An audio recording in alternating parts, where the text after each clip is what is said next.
น้องบ่มักอายบ่อนใดคือบ่ให้เป็นเคยจักที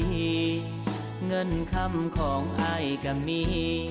พอแต่ละทีมีแต่ลับตาสั่งมีหลายแนวที่แม่บ่มักอาย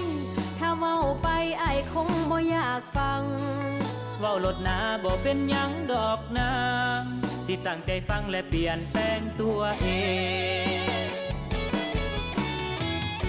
อีแม่บ่มักอายขี่รถไล่อีแม่บ่มักนิสัยนักเลงอีแม่บ่มักคนเว้าอวดเก่งแถมยังเปิดเพลงกวนบ้านกวนเมืองน้องเว้าแบบนี้ยินดีเปลี่ยนทุกเรื่องสิเศร้ากวนเมืองให้แม่น้องภูมิใจ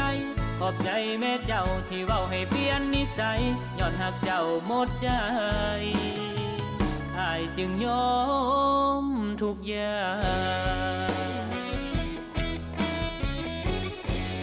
ต่างในหูกระปดออกทำแม่ตัดผมแน่ปล่อยให้ยาวเฮ็ดหยังขอบใจน้องที่เตือนอายอีกครั้งขอบใจนางที่สั่งให้เป็นคนดีถ้าอายเปลี่ยนได้มือนี้น้องสิมีรางวัลอายสิเปลี่ยนอย่างกระทันหันถ้าอยากได้รางวัลสิเอาคนงามมาเป็นเมีย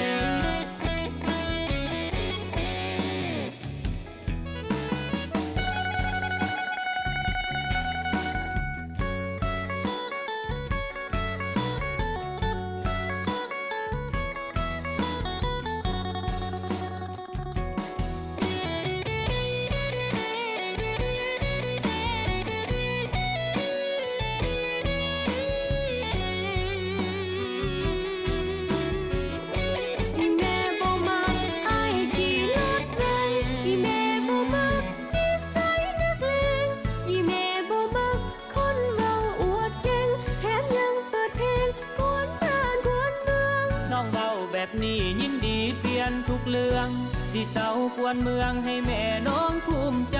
ขอบใจแม่เจ้าที่เว้าให้เปลี่ยนนิสัยย้อนหักเจ้าหมดใจ